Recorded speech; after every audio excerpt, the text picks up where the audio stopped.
If love, financial resources, access to treatment, parental involvement, repeated rehabilitation, psychiatric care, and an extraordinary willingness to keep trying were enough to guarantee recovery, then the Reiner family story should have ended differently.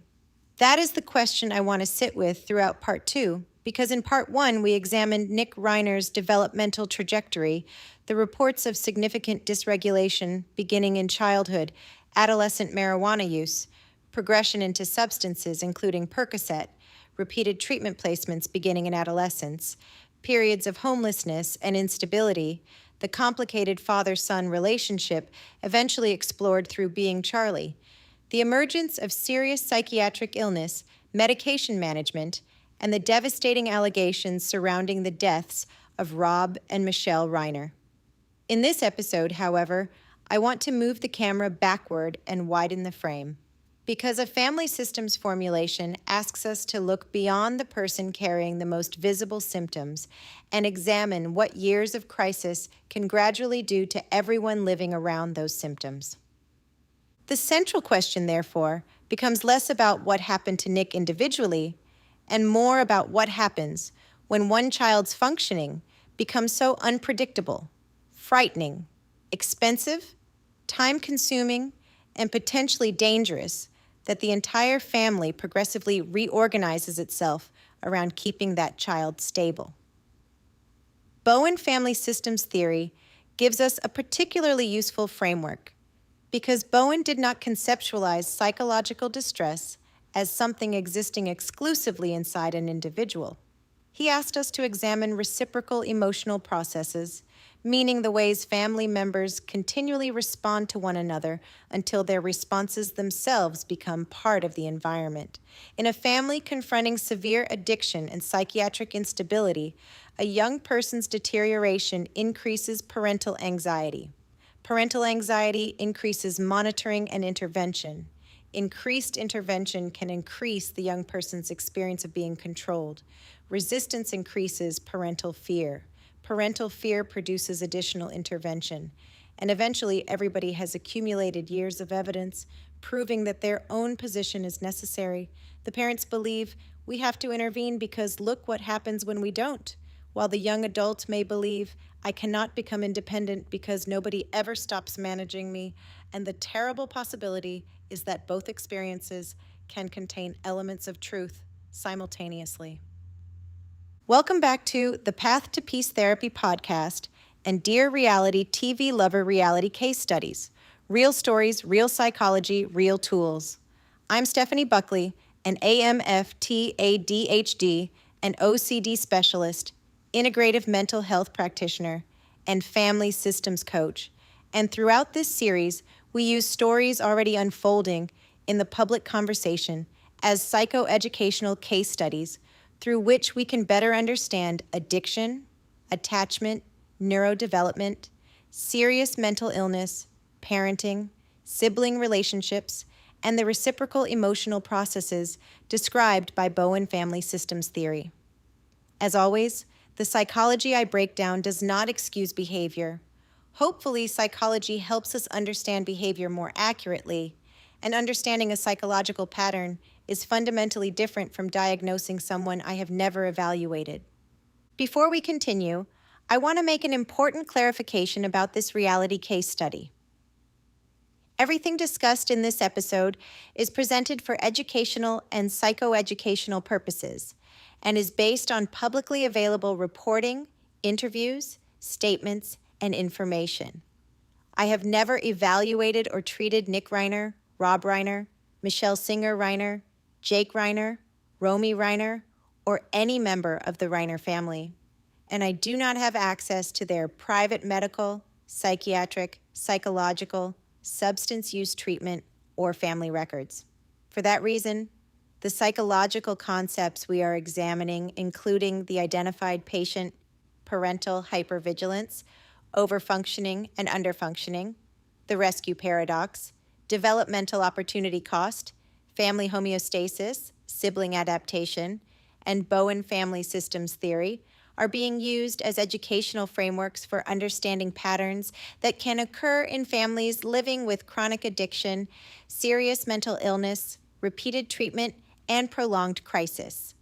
They should not be interpreted as diagnoses or as definitive descriptions of the private psychological experiences of any member of the Reiner family. It is also important to understand that family systems analysis is not family blame. Examining how parents and siblings adapt to one person's instability does not mean those adaptations caused that person's addiction, psychiatric illness, behavior, or alleged actions. Concepts such as parental overfunctioning, rescue, hypervigilance, or homeostasis are intended to help us understand how families respond when they have repeatedly experienced circumstances that feel dangerous and unpredictable, particularly when parents believe their intervention may be necessary to keep a child alive. Nick Reiner has pled not guilty to the criminal charges against him, and nothing in this episode should be interpreted as a determination of criminal responsibility or as evidence that addiction, psychosis, schizophrenia, spectrum illness, family dynamics, parenting, or any single psychological variable caused the deaths of Rob and Michelle Reiner. Understanding a psychological process does not excuse behavior, establish causation, or determine legal responsibility. It gives us a more sophisticated framework for asking how individuals and families adapt when crisis continues for years. Today we are continuing the Reiner family with part 2, when one child becomes the center of the family system. And in this episode, I want to widen our lens considerably. In part 1, we spent time understanding Nick's developmental history, early substance use, self-medication, repeated treatment, addiction, later psychiatric instability, and the extraordinary efforts reportedly made by Rob and Michelle to keep their son alive. In part 2, I want to move our attention from what was happening primarily inside Nick to what may happen around a struggling family member, because there is a point in chronic addiction, psychiatric illness, and repeated crisis when asking only, "What is happening to this person?" no longer gives us enough information. We also have to ask what years of responding to that person's instability can do to the parents, the siblings, the marriage, the boundaries, the expectations, and eventually the emotional architecture of the entire family. This is where Bowen Family Systems Theory becomes particularly valuable, because Bowen asks us to understand the family as an interconnected emotional system rather than a collection of independent individuals. When one person's functioning changes, other members adapt in response. And when those adaptations are repeated for months or years, they can gradually become established family patterns. Nobody has to consciously decide that one child will become the center of the family. It can happen incrementally through another relapse, another treatment placement, another frightening phone call, another psychiatric crisis, another discharge, another financial rescue, another night spent wondering whether your child is safe, and another decision made by parents who believe that failing to intervene could have catastrophic consequences. Over time, the family may no longer be responding exclusively to what is happening today, because every new crisis is being interpreted through the emotional memory of every crisis that came before it. In this episode, we are going to examine the identified patient, parental hypervigilance, overfunctioning and underfunctioning, the rescue paradox, developmental opportunity cost, family homeostasis, sibling adaptation, and the enormous difference between loving someone and becoming increasingly responsible for functions they cannot or will not perform for themselves.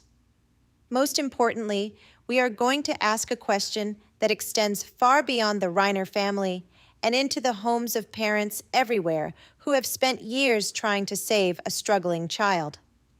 What happens to everyone else when keeping one member of the family alive gradually becomes part of how the entire family learns to function? The identified patient, when one family member becomes the location of everyone's attention. One of the first family systems concepts I would introduce is the identified patient, a clinical term describing the person whose symptoms become the most visible location of distress within a family. This term is frequently misunderstood because calling someone the identified patient does not mean that their illness is fabricated, that their addiction is secretly caused by the family, or that everyone else is equally symptomatic and simply hiding it better. Nick's reported addiction and serious psychiatric illness were real problems requiring real intervention. The systems question is different. What happens to a family when one person's very real problems become so consequential that the emotional, logistical, financial, and relational functioning of everyone else begins organizing around that person? Over time, the family is no longer merely responding to isolated episodes of substance use or psychiatric instability. Family members begin anticipating the possibility of another episode, and anticipation itself begins influencing behavior. Think about how gradually that transformation can occur. A parent discovers that a teenager has been using substances and understandably becomes more observant, which the teenager experiences as intrusive and therefore begins withholding information. The parent's discovery of secrecy confirms the belief that closer monitoring is necessary, which causes the adolescent to experience still greater scrutiny and perhaps become still more secretive. Another relapse occurs, and the parent's threshold for concern becomes lower because previous reassurance turned out to be unreliable. A phone call goes unanswered, and the parent remembers another unanswered phone call that preceded a frightening event. The teenager sleeps unusually late, and the parent remembers another period of unusual sleep that coincided with substance use. Money disappears, behavior changes, irritability increases, or communication suddenly stops, and each apparently ordinary event becomes connected to the family's accumulated history. Eventually, the family is not reacting exclusively to what is happening now. Everyone is reacting to what happened the last 10 times. Something similar occurred. That is how one member can become the family's emotional barometer, meaning that everyone else's nervous system becomes unusually responsive to whether that person appears stable. When the identified person is doing well, the family may temporarily exhale. When the person becomes unstable, the emotional temperature rises throughout the household. This does not require anyone to consciously decide that one child deserves more attention than another, because threat naturally reorganizes attention. If one child has a routine school problem while another may be using opioids, the opioid concern wins. If one sibling wants to discuss a relationship problem while another has disappeared from treatment, the disappearance wins. If the family has planned an ordinary weekend and suddenly receives a crisis call, the weekend reorganizes itself around the crisis. Over enough years, this stops feeling like a series of unusual interruptions and can become the architecture of family life. Developmental opportunity. Cost. Chronological age is not the same as developmental practice. I want to introduce the concept of developmental opportunity cost because I think it is much more accurate than the popular claim that addiction simply freezes someone at the age when substance use begins. Human development does not literally stop when a 15-year-old begins using drugs. The brain continues maturing, experiences continue occurring, personality continues developing, and people can acquire important skills even while struggling with addiction.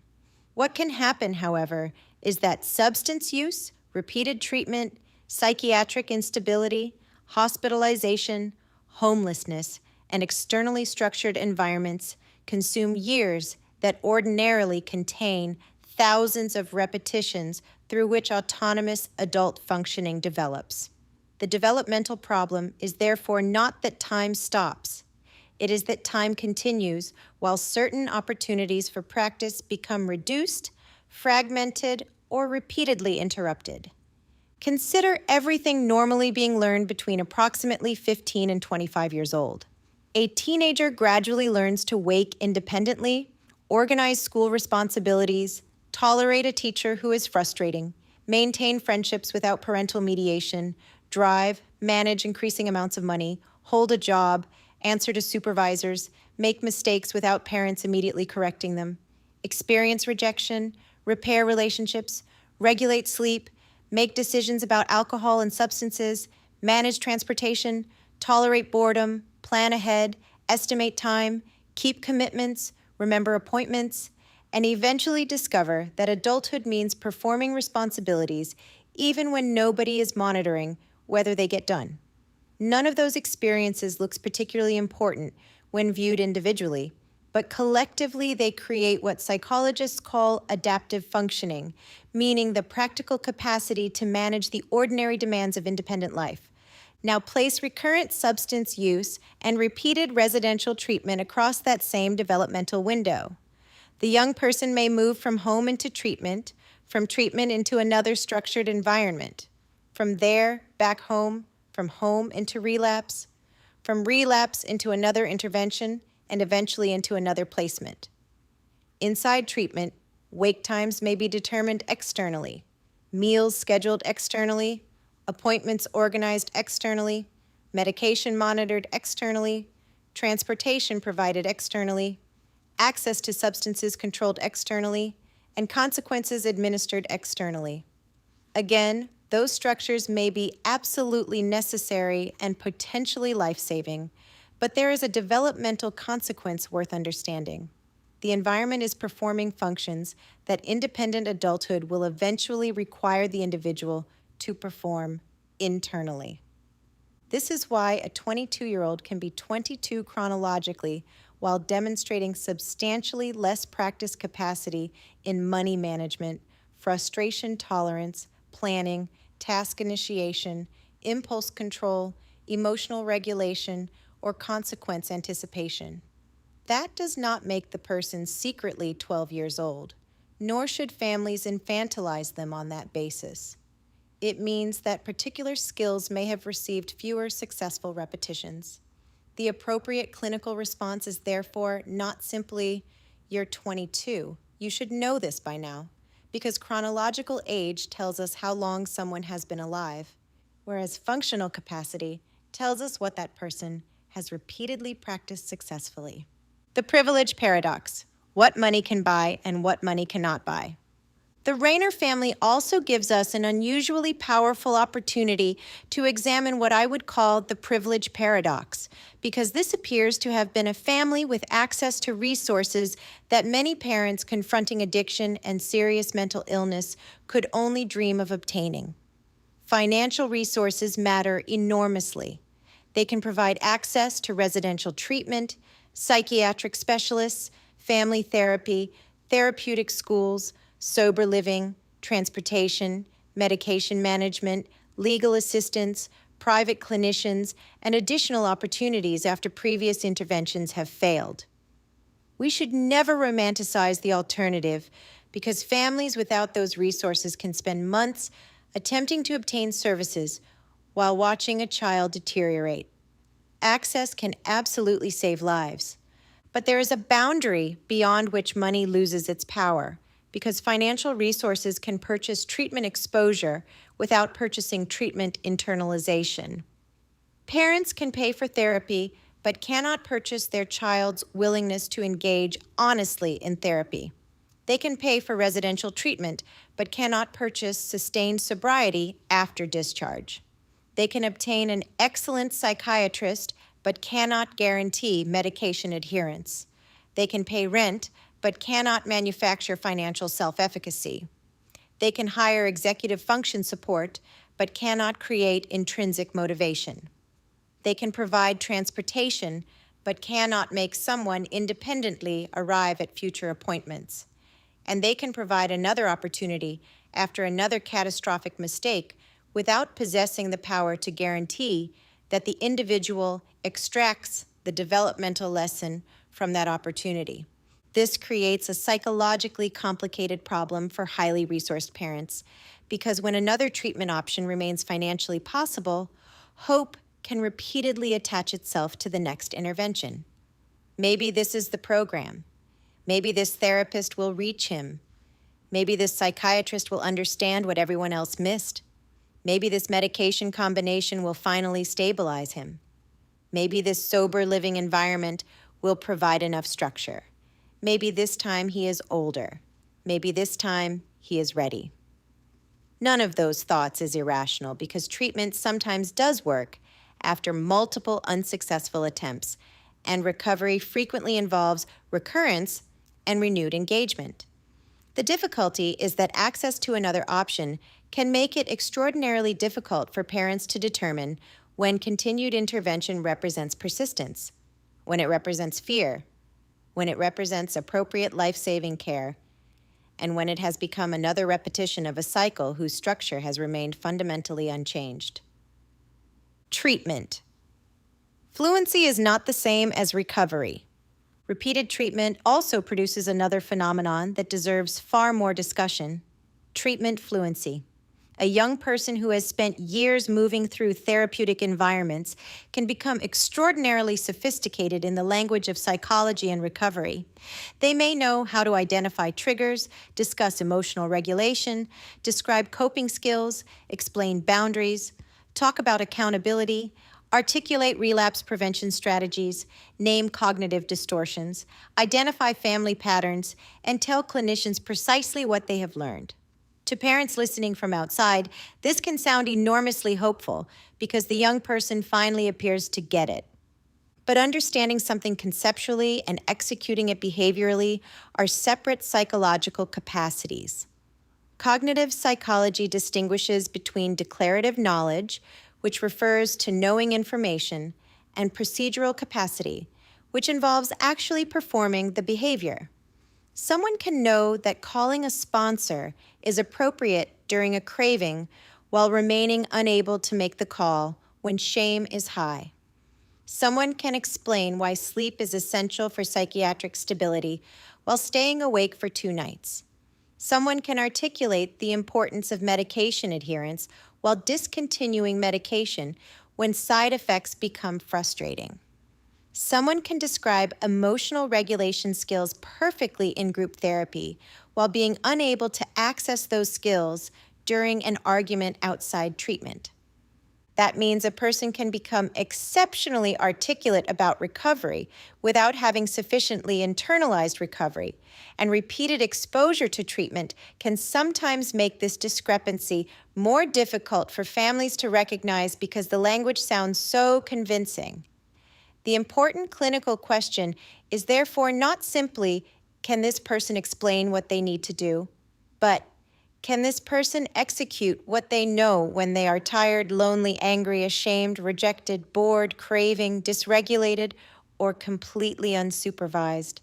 Recovery does not ultimately occur in the treatment center conference room. It has to survive the Tuesday night when nobody is watching. The discharge cliff. When the scaffolding disappears. This brings us to what I call the discharge cliff, because the transition from residential treatment into ordinary life can represent an enormous and frequently underestimated reduction in external scaffolding.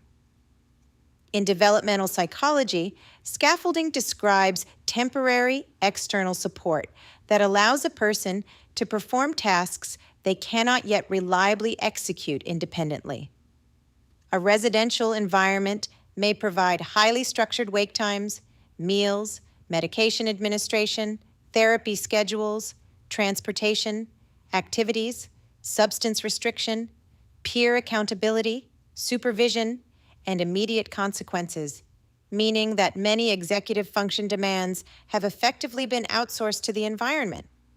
Then the person is discharged, and suddenly the external nervous system disappears. Now the individual must wake themselves, structure their day, remember medication, attend appointments, manage transportation, avoid substances that may once again be available, tolerate boredom, choose relationships carefully, handle money, maintain sleep, seek employment, navigate conflict with parents, withstand cravings, and make decisions while emotionally activated. The individual who appeared enormously stable inside treatment can deteriorate rapidly outside it, not necessarily because everything learned in treatment was meaningless, but because the difference between the amount of support present in treatment and the amount of autonomous functioning demanded after treatment may be enormous. Psychologists call the transfer of a learned skill from one environment into another generalization, and successful treatment ultimately depends upon it. Being able to regulate emotions while sitting beside a therapist is different from regulating emotions during an argument at home. Attending therapy when staff escort you is different from scheduling and attending therapy independently. Remaining abstinent where substances are inaccessible is different from remaining abstinent when you have money, transportation, privacy, craving, and access. This is why treatment outcomes cannot be evaluated solely by how someone functions while highly structured support remains present. The more revealing question is what happens when the scaffolding is progressively removed. What years of crisis can do to the parents' brains. We spend enormous amounts of time discussing what addiction does to the brain of the person using substances, but considerably less time discussing what repeated exposure to addiction can do to the nervous systems of the people who love them. Parents who repeatedly experience disappearance, relapse, overdose risk, homelessness, psychiatric deterioration, destructive behavior, emergency calls, treatment failures, or frightening periods of uncertainty can develop hypervigilance, meaning the brain's threat detection system becomes increasingly sensitized to cues previously associated with danger. Hypervigilance is not simply worrying too much. It is a learned anticipatory state in which the nervous system has accumulated enough evidence of catastrophe that ambiguous signals begin receiving threat-based interpretations. A missed phone call is therefore no longer merely a missed phone call when previous missed calls preceded disappearance. Sleeping until noon is no longer simply sleeping late if unusual sleep previously accompanied substance use. Irritability is no longer merely irritability if previous behavioral changes preceded psychiatric destabilization. Asking for money is no longer an ordinary request if money has previously financed drugs. The parent may begin scanning tone of voice, pupils, sleep, spending, whereabouts, friendships, communication patterns, medication bottles, and subtle behavioral changes because their nervous system has learned that noticing something early may be the difference between intervention and catastrophe. Notice how closely this resembles the reinforcement learning occurring in addiction. The addicted nervous system learns, when I experience this internal state, the drug has provided relief before, while the parent's nervous system learns. When I see this behavioral cue, danger has followed before. Both systems are using history to predict the future. The young adult may therefore say, "Why can't you trust me?" That was months ago, while the parent experiences the past not as history, but as active risk information. This creates a profound relational mismatch because the young adult may need decreasing surveillance to develop autonomy at precisely the same time the parent's accumulated experiences make decreasing surveillance feel irresponsible. The rescue paradox. When letting someone experience consequences may be dangerous. This leads to one of the most painful dilemmas in families dealing with severe addiction and psychiatric illness, which I call the rescue paradox. Parents are frequently told that they must stop enabling and allow their adult child to experience natural consequences, and in many circumstances, that advice is developmentally appropriate. Natural consequences can be powerful teachers because they allow the environment rather than the parent to provide feedback. If a young adult spends all of their discretionary money, They cannot purchase something they want. If they fail to complete a work responsibility, the employer responds. If they repeatedly arrive late, they experience the social or occupational consequences of lateness. The problem is that consequences exist on a continuum from educational to catastrophic. Allowing a young adult to pay a late fee can promote responsibility. Allowing a severely psychotic person to wander unsheltered because they need to learn consequences may result in victimization, incarceration, medical crisis, or death. Allowing someone to experience inconvenience because they forgot an appointment is different from refusing intervention when fentanyl exposure or overdose is possible. This is why telling parents simply to stop rescuing can become clinically crude when the family has repeatedly confronted life-threatening situations. The real question is far more difficult. Which consequences can safely teach, and which consequences might permanently remove the opportunity to learn? Parents confronting severe addiction are repeatedly required to make that determination without knowing the future, which means they may intervene too quickly sometimes and wait too long at others, not because they are foolish or pathological, but because they are attempting to make extraordinarily consequential decisions under uncertainty. The overfunctioning, underfunctioning reciprocity. Bowen Family Systems. Theory becomes especially useful here through the concept of overfunctioning and underfunctioning reciprocity, which describes how one person's difficulty managing responsibility can invite another person to assume increasing responsibility, while the second person's increasing responsibility can inadvertently reduce opportunities for the first person to function independently. This does not mean overfunctioning parents create underfunctioning children in a simple causal direction. Frequently, the sequence begins precisely because the young person's functioning is genuinely inadequate or dangerous. The important point is that once the reciprocal pattern becomes established, each person's adaptation can begin maintaining the other's adaptation. The young adult misses appointments, so mom begins scheduling them.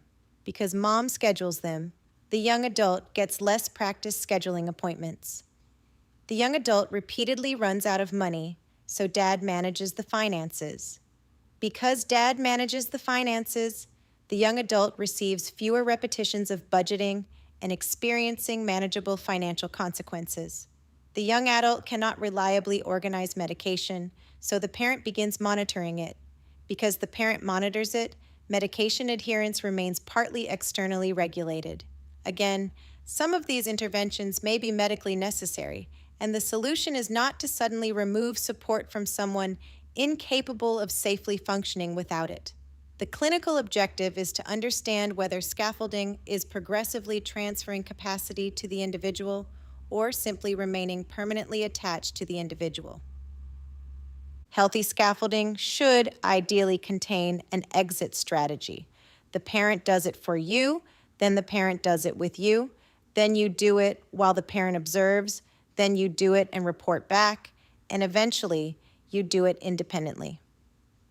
When severe addiction or psychiatric instability repeatedly interrupts that progression, families can remain stuck indefinitely between necessary support and developmental substitution.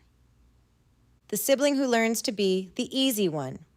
While all of this is occurring between the identified child and the parents, siblings are also developing, and they are exquisitely sensitive to where family attention is being allocated. We cannot claim that Jake or Romy experienced any particular adaptation without their testimony. But the Reiner family allows us to discuss a common sibling position in high-intensity families. The comparatively functional child who learns that requiring less is one way of helping the family. No parent needs to announce, "Your brother has enough problems, so please don't have any."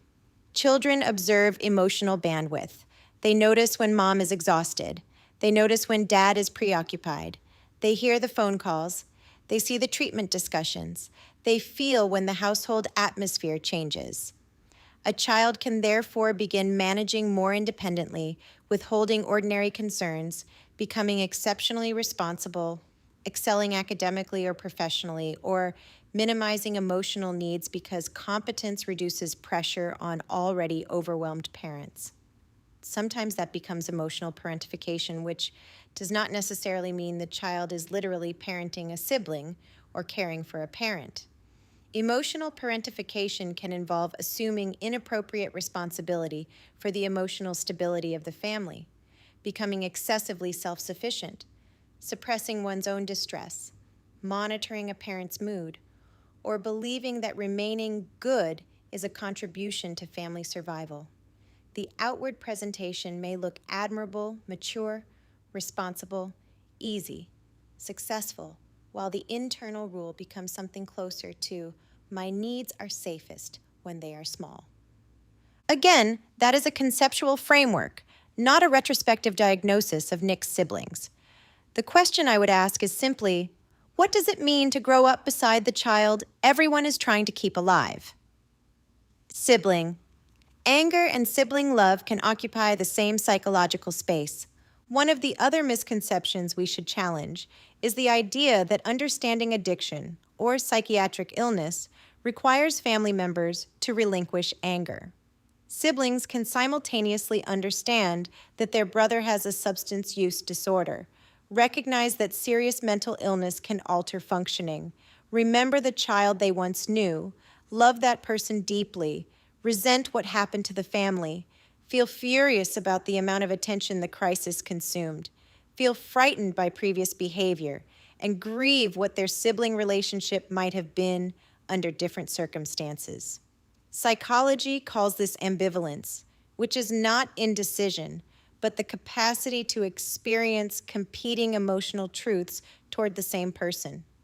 A sibling can think, I know he was sick, while simultaneously thinking, I hated what his illness did to our home.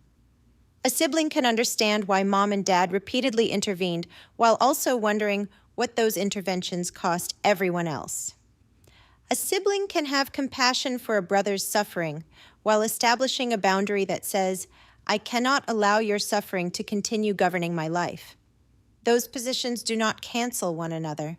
Mature psychological functioning often requires tolerating precisely this kind of complexity rather than forcing experience into simplistic categories of love versus anger, compassion versus accountability, or loyalty versus boundaries. Shame. When I did something bad becomes, I am the bad one. There is another process I would place at the center of this formulation. Shame. Guilt is generally organized around behavior. I did something harmful, whereas shame becomes organized around identity. There is something fundamentally wrong with me.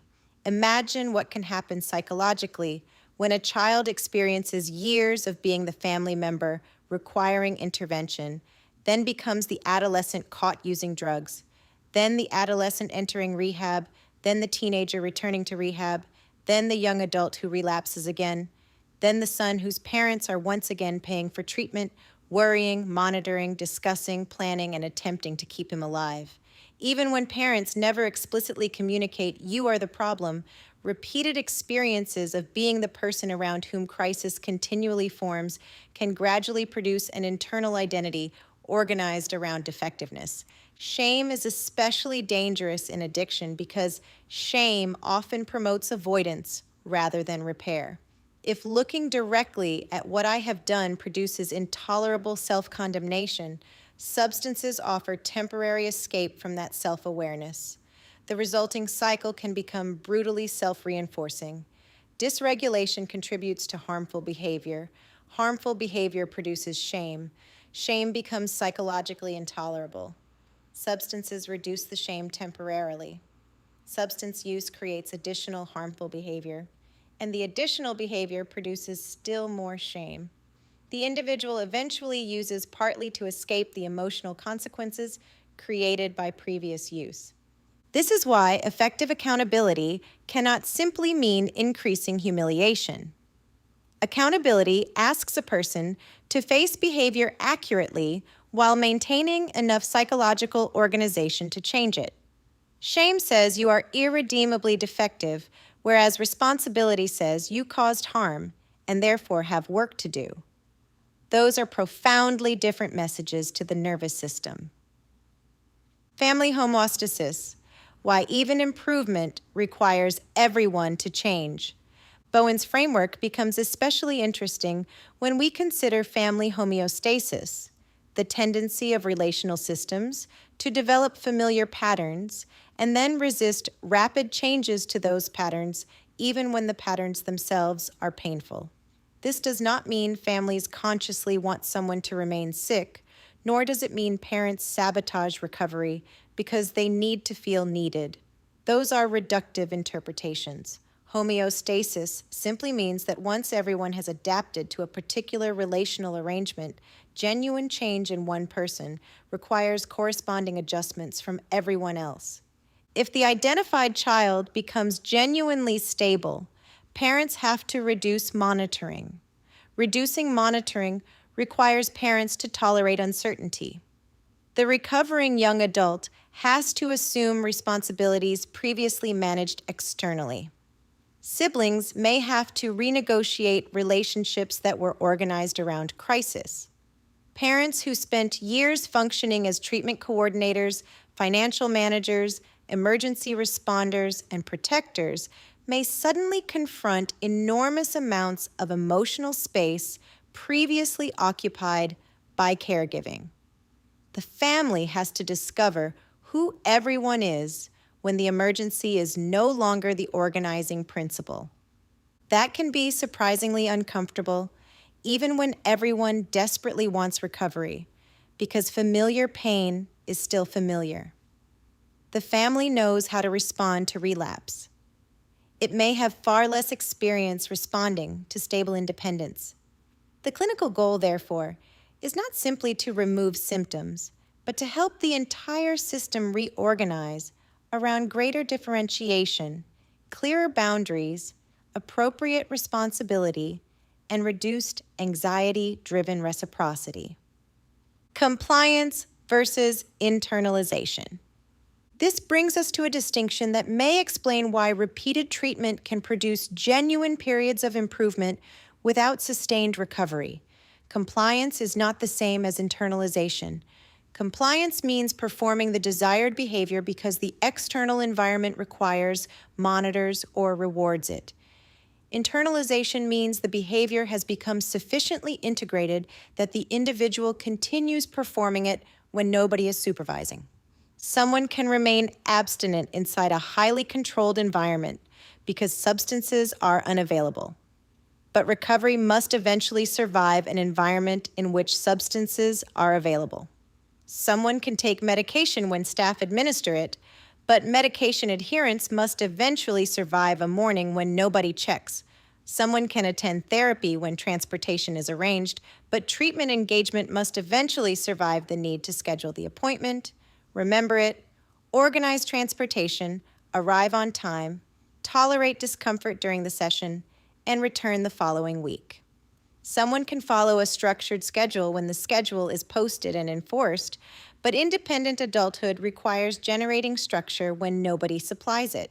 This is why treatment success cannot be defined exclusively by behavior during treatment. The deeper objective is transfer of regulatory ownership, meaning that responsibilities gradually move from the institution, therapist, parent, or external structure into the individual's own behavioral repertoire. When that transfer repeatedly fails, the person can become dependent not merely on substances, but on external regulation itself. When the system learns to survive today at the expense of tomorrow. When we bring these concepts together, we can see why the Reiner family story cannot be understood by asking whether Rob and Michelle were too involved or not involved enough, because both formulations are too primitive for what families confronting severe addiction and psychiatric illness actually experience.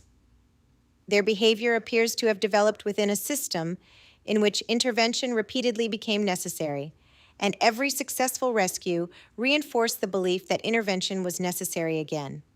Meanwhile, Every episode of externally supplied regulation potentially reduced opportunities for Nick to demonstrate sustained internal regulation, while every failed attempt at independence reinforced his parents' fear that withdrawing support was dangerous.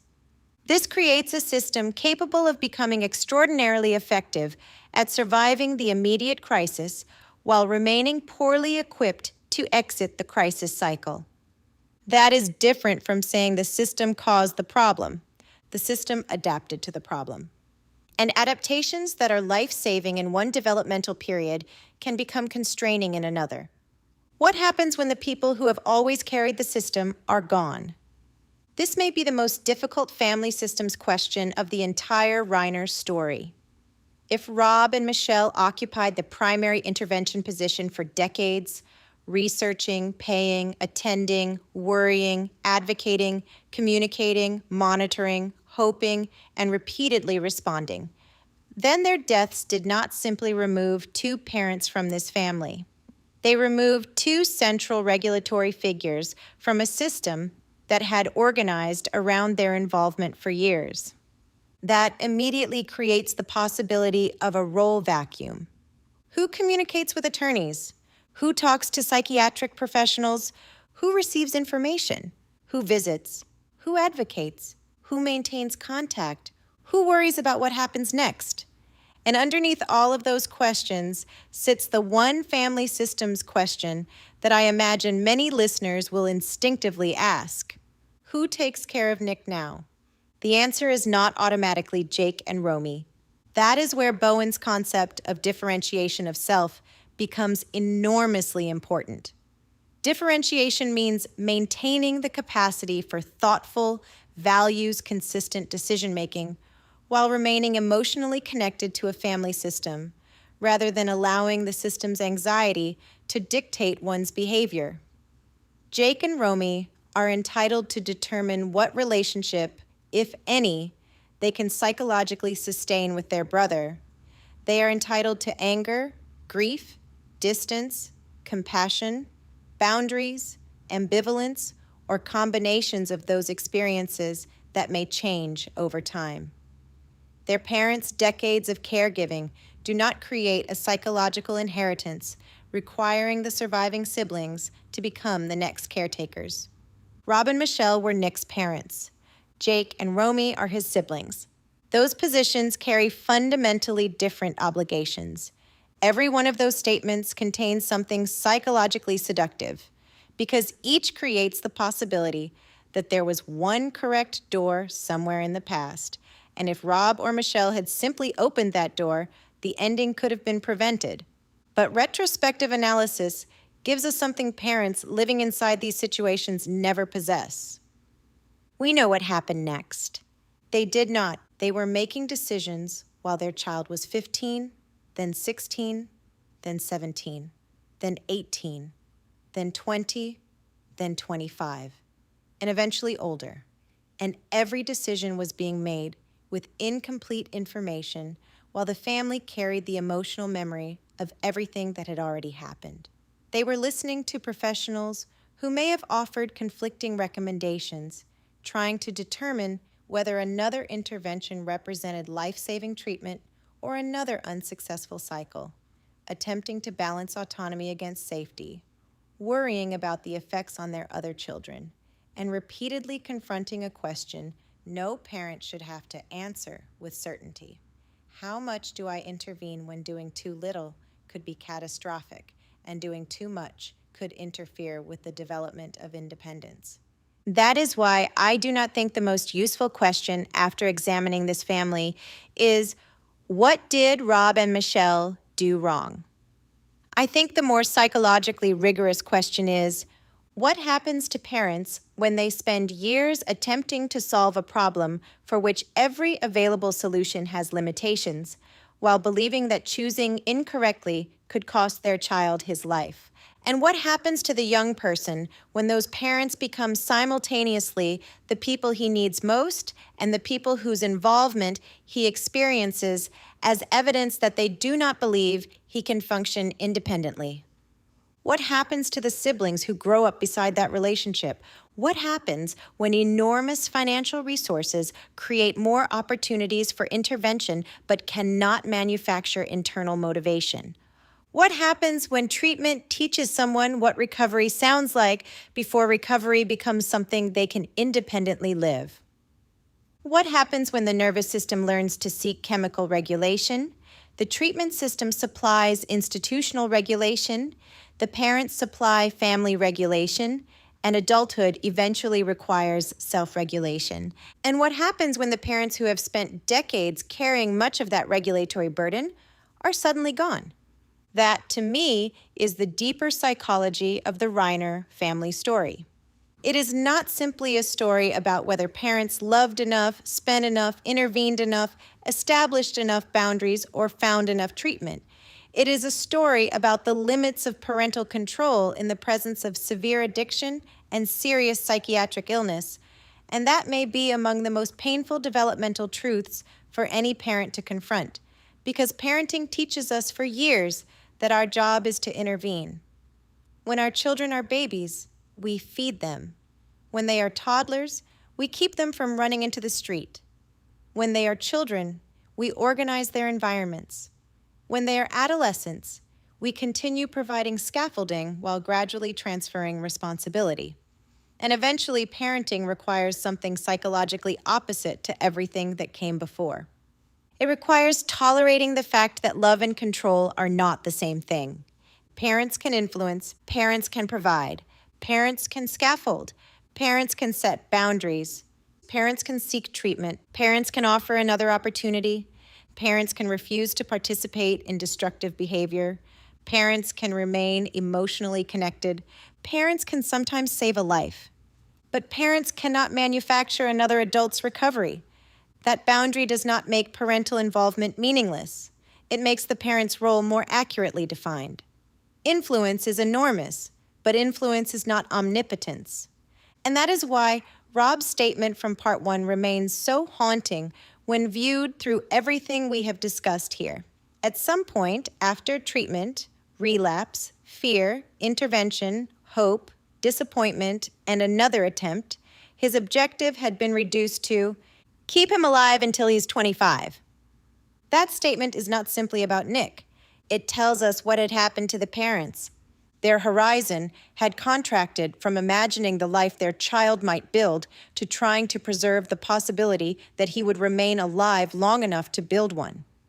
And perhaps that is where I want to leave Part 2, with compassion not only for the person whose addiction or psychiatric illness becomes visible, but for the entire family system that progressively learns to organize itself around uncertainty.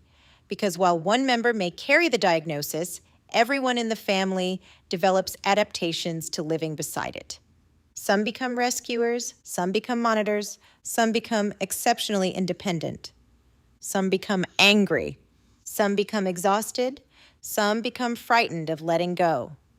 And sometimes everyone becomes so practiced at surviving the next crisis that nobody knows exactly how the family is supposed to function when the crisis finally ends. That is the difference between treating an individual and understanding a family system. The individual carries symptoms. The family carries history. And by the time a family has been living inside that history for decades, everybody has been changed by it. When one child becomes the center of the family system. As we close Part 2, I want to return to the question we began with. What happens to a family when keeping one member alive gradually becomes part of how the entire family learns to function? Because after years of addiction, psychiatric instability, treatment placements, relapse, frightening phone calls, homelessness, medication concerns, and repeated attempts to create stability, a family is no longer responding exclusively to the crisis occurring today. Everyone is responding from a nervous system that has accumulated a history. Mom remembers the last time he disappeared. Dad remembers the last relapse. A sibling remembers the family dinner that became another emergency. Everyone remembers the treatment that seemed promising until it wasn't. The discharge that was supposed to represent a new beginning, and the period of stability that ended with another deterioration. Eventually, the family develops what we might call anticipatory adaptation, meaning that people begin modifying their behavior in preparation for what they fear could happen next, sometimes before the next crisis has even occurred. This is why I think it is far too simplistic to look at parents who repeatedly intervene and say, "Why didn't they just stop rescuing him?" If your history has repeatedly taught you that your child's underfunctioning can lead to overdose, homelessness, psychosis, disappearance, hospitalization, or another potentially catastrophic outcome, stepping away does not feel like an abstract lesson in boundaries. It can feel like gambling with your child's life. Parental hypervigilance develops because the parent's nervous system has learned that small changes may precede very large consequences. And once that association has been reinforced enough times, a missed phone call is no longer simply a missed phone call. It can become a cue that activates every previous experience in which something seemingly small preceded something frightening. At the same time, Bowen Family Systems Theory asks us to hold another uncomfortable reality alongside that compassion.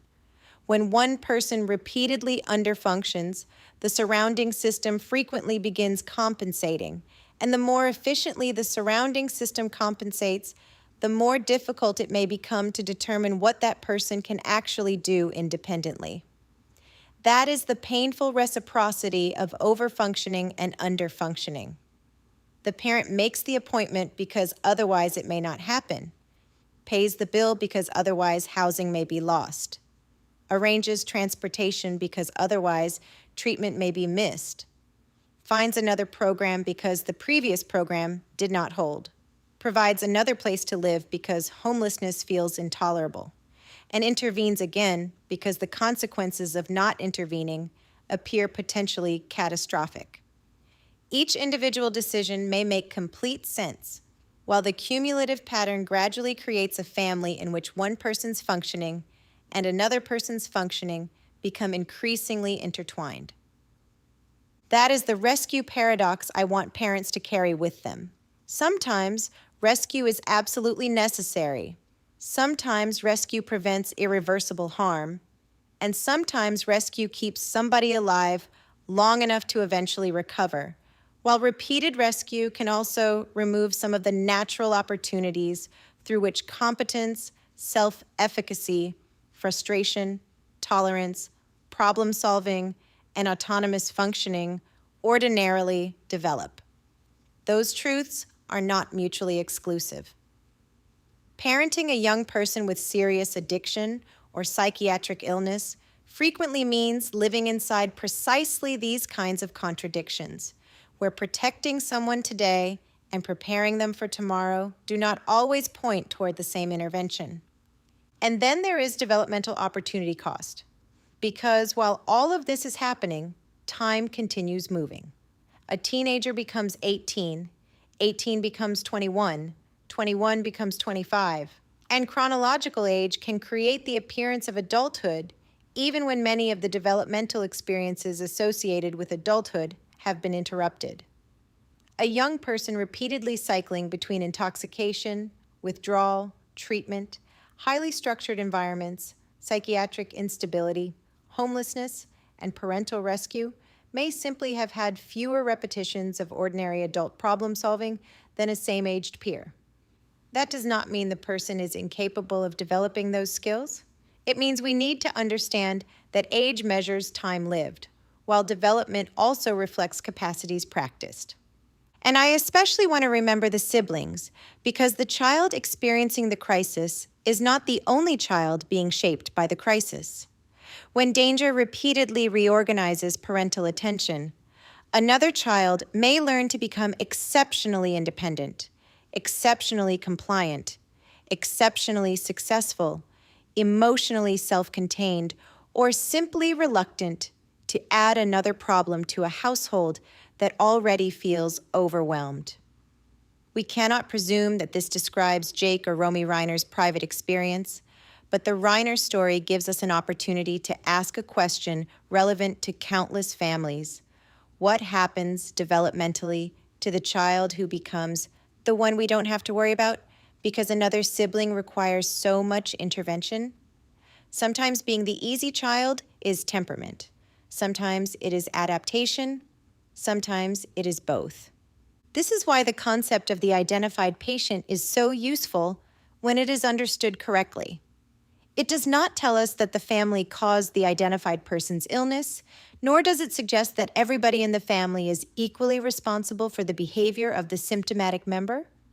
It reminds us that once one person's symptoms become sufficiently consequential, everybody begins adapting around them, and those adaptations can eventually acquire a life of their own.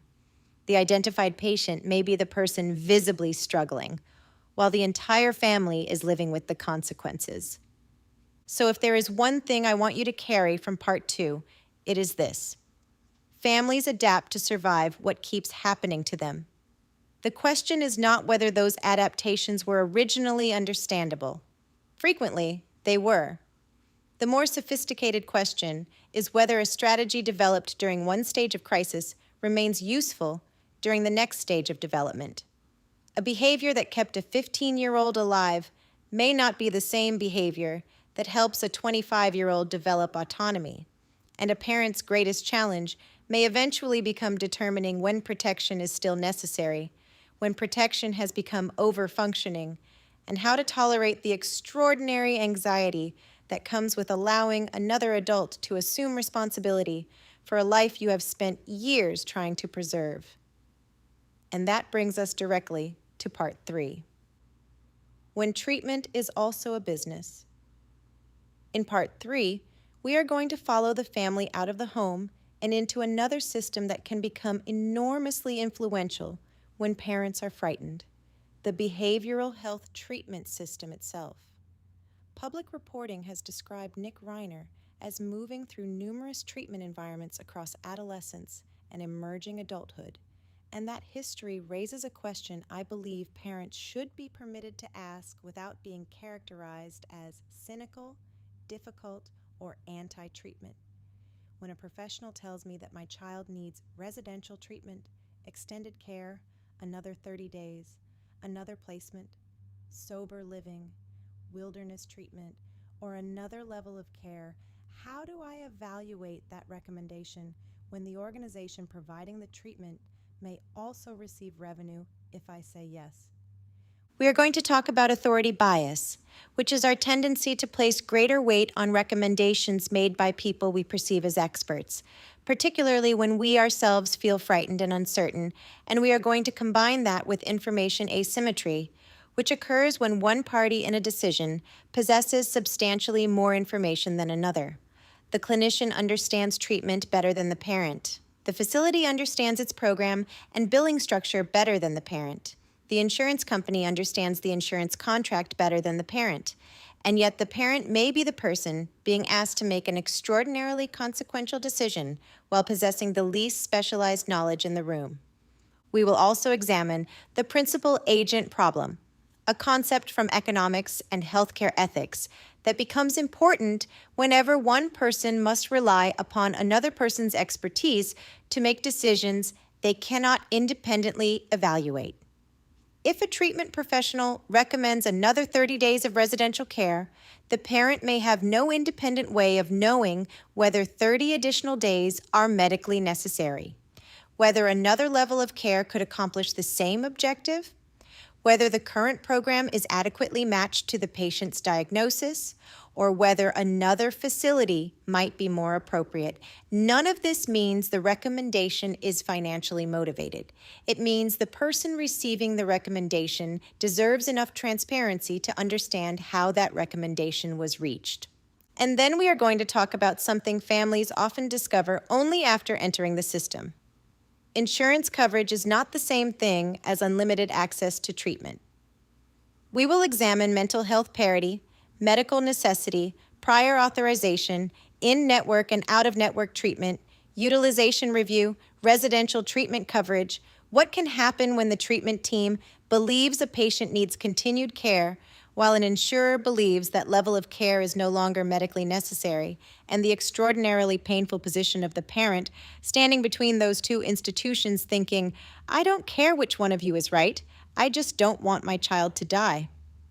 We are also going to examine conflicts of interest and referral relationships, because a conflict of interest does not automatically mean somebody has behaved unethically.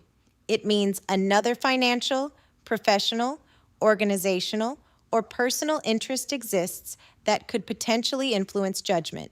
Parents should be allowed to ask who owns the facility, whether the person recommending the facility has any financial relationship with it, whether a treatment program has an affiliation with the sober living environment it recommends afterward, what objective criteria determine continued treatment, what outcomes are actually measured, and perhaps one of the most important questions a parent can ask: what evidence would convince this treatment team that its current approach is not working?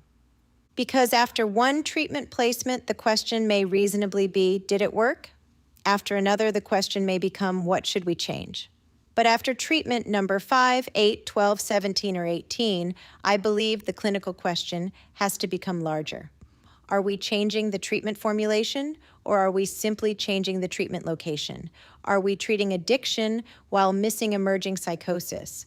Are we treating behavior while missing neurodevelopmental impairment? Are we treating psychiatric illness while active substance use continually destabilizes treatment?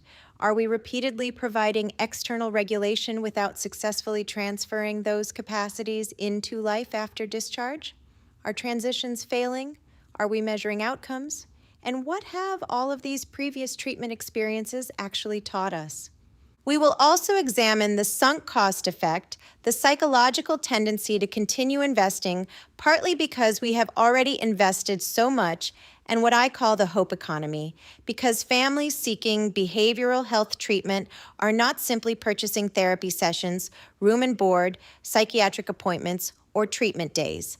At an emotional level, they are often purchasing the possibility of a different future. They are purchasing another chance, another period of sobriety, another possibility that this program will finally be the one that reaches their child. And that is exactly why transparency matters.